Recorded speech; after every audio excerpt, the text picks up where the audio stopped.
anytime you hear the expression concrete jungle, the first person you're going to think about is Bob Marley. And I believe when Tupac wrote that he's a road that rose from the concrete, he was referencing Bob Marley, right? However, in 1945, there's this movie called The Lost Weekend by Billy Wilder. And it is the first pop culture use of the phrase concrete jungle. And in the movie, the main character, was using the phrase concrete jungle to reference New York, where the springing up of towers and big buildings is making New York look like a jungle. You know, the way big trees look in jungles, right? Then in 1965, a British movie was released in the US with the title Concrete Jungle. And in the movie, it portrayed a harsh reality of living in prison, of prison life.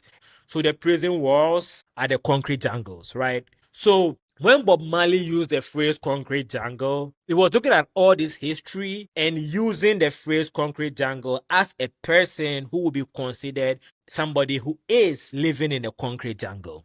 So Bob Marley claimed that, yes, I am living in a concrete jungle, but he rephrased it. This is how he rephrased it. So Bob Marley wrote this song, Living in the US. So he was referencing living in America as a concrete jungle. So the concrete jungle, according to Bob Marley's mentality, is not the rural people moving to the urban city, but the urban life itself is a concrete jungle. So in his Bob Marley's interpretation of concrete jungle, we are all caught up in the concrete jungle. And even though we don't have chains on our hands, we are still somehow in the concept of prison jungle.